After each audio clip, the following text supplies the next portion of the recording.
Vendre sa maison soi-même ou par une agence immobilière? C'est sûrement la question que vous vous posez si vous regardez cette vidéo. Je précise que je suis conseiller immobilier et que les avantages et les inconvénients que je vais vous présenter sont issus de mon retour d'expérience. Cette vidéo vous permettra, je l'espère, de comprendre les différentes solutions qui se présentent à vous. En fonction de votre temps, de vos ressources et de votre gestion des situations stressantes, vous aurez la capacité de faire plus facilement votre choix.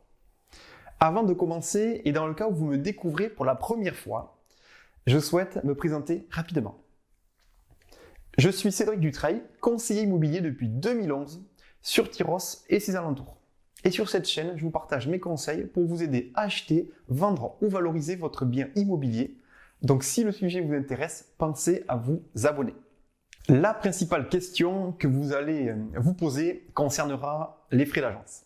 En gros, est-ce que le prix à payer justifie les bénéfices que je vais en retirer? Comme un wedding planner qui sublimera votre mariage ou alors un babysitter qui vous permettra de profiter d'un samedi soir festif entre potes, le rôle du conseiller immobilier est de s'occuper de tout concernant la vente de votre bien. 70% des propriétaires vendeurs essayent de vendre par eux-mêmes, mais finalement 70% des ventes sont faites par un professionnel. C'est bien qu'à un moment donné, certains propriétaires décident de faire appel à un pro car ils peinent à vendre ou qu'ils sont en difficulté et qu'ils ont vraiment besoin de se faire aider. Alors découvrons sans plus tarder les avantages de vendre soi-même sa maison. Il y a un principal avantage, vous le connaissez, il est financier. Les honoraires varient généralement entre 3 et 10% du prix de votre bien, donc il est tout à fait normal que vous décidiez de vous en passer si vous estimez pouvoir faire vous-même le travail. Il y a 3 inconvénients majeurs à vendre sa maison soi-même. Le premier, c'est le manque d'accompagnement. Car ça peut, par exemple, être un prix mal fixé et affiché trop bas. Mais c'est plutôt rare car les propriétaires ont plutôt tendance à être gourmands quand il s'agit de fixer le prix de vente. Vous pouvez ressentir également le manque d'accompagnement dans la gestion des appels, des SMS et des mails, car ils peuvent être extrêmement chronophages. Le marché immobilier est très dynamique et récemment j'ai mis l'annonce d'une maison à la vente sur Seignos. En une journée, j'ai reçu plus de 40 appels, 25 messages vocaux et autant de mails. J'ai donc dû consacrer une après-midi entière pour traiter toutes les demandes. Enfin, si votre vente traîne ou si vous rencontrez des difficultés, le manque d'accompagnement et de soutien pourrait vous mettre dans une situation embarrassante. Le deuxième inconvénient majeur est votre diffusion qui sera limitée. Seuls les sites Le Bon Coin et le PAP vous permettront de déposer une annonce. Alors parfois ça suffit, mais pour certains biens, des sites spécialisés en immobilier comme Se Loger, Bien Ici, Logiquimo ou Belle Demeure seront beaucoup plus adaptés et offriront des acquéreurs mieux qualifiés. Enfin, donc le troisième et dernier inconvénient est le temps que vous allez devoir y consacrer. Bien évidemment, en plus de votre activité professionnelle. Alors l'idéal, c'est que vous vendiez vite si vous ne souhaitez pas voir tous vos week-ends et vos soirées consacrés à faire visiter votre bien à de parfaits inconnus. Avant de passer aux avantages et inconvénients de passer par un professionnel, je serais ravi d'avoir votre avis, votre retour d'expérience si vous avez déjà essayé de vendre par vous-même. Partagez-nous ça dans les commentaires. Passons maintenant aux avantages de passer par un professionnel. Alors, comptez pas sur moi pour vous faire la liste des caractéristiques et outils de l'offre de service. Si cela vous intéresse, je vous invite à prendre contact avec un conseiller immobilier. J'ai décidé de vous présenter 3 bénéfices d'être accompagné par un conseiller immobilier. Le premier est que vous ne vous occupez de rien et qu'il s'occupera de tout. Conseiller immobilier est un métier à temps plein. Et même plus que ça, car ça implique que l'on soit disponible quand nos clients le sont, c'est-à-dire le soir et les week-ends. Cela nous permet de traiter les nombreuses sollicitations de vos potentiels acquéreurs.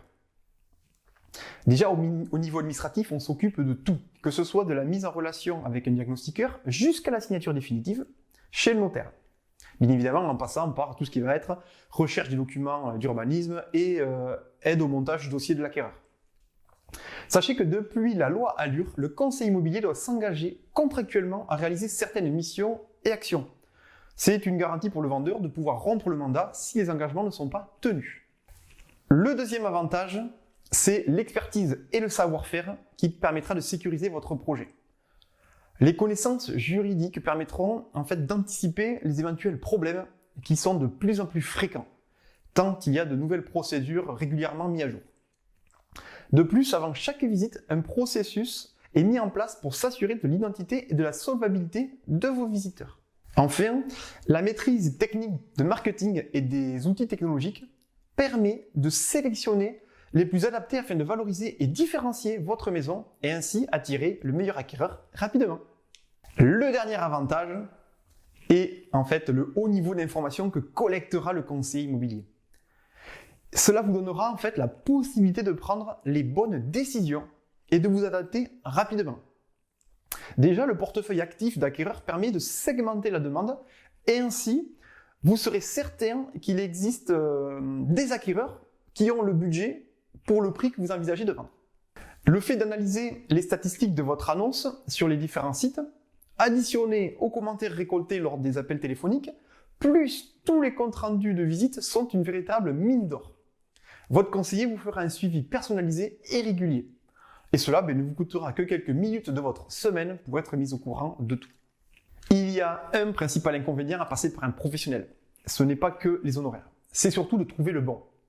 C'est important de ne pas choisir de travailler avec quelqu'un pour de mauvaises raisons. Je m'explique. Les premières semaines de mise en vente en fait sont primordiales, car l'effet de nouveauté rendra le bien désirable. Alors ne choisissez pas une agence uniquement parce qu'elle est connue, ou qu'elle a estimé le prix le plus élevé, ou alors que ses honoraires sont les plus bas. Regardez les avis clients pour vous faire une opinion par exemple. Je vous invite même à recevoir plusieurs conseillers, posez-leur les questions et éliminez les conseillers qui ne vous semblent pas répondre à vos attentes et qui ne vous inspirent pas confiance. Parce que rappelez-vous que tous les dentistes ne font pas mal aux dents. Donc tous les conseillers immobiliers ne travailleront pas de la même manière. Et il y a peut-être un qui aura une manière plus adaptée à vos besoins. Cette vidéo touche à sa fin. J'espère qu'elle vous aura permis d'identifier les conditions qui sont importantes pour vous. En tout cas, n'hésitez pas de partager votre avis dans les commentaires. Ils permettront d'échanger et de s'améliorer. Je vous invite à parcourir les autres vidéos de la chaîne et surtout n'oubliez pas de cliquer sur le bouton j'aime avant de partir. Et en tout cas, merci pour votre attention.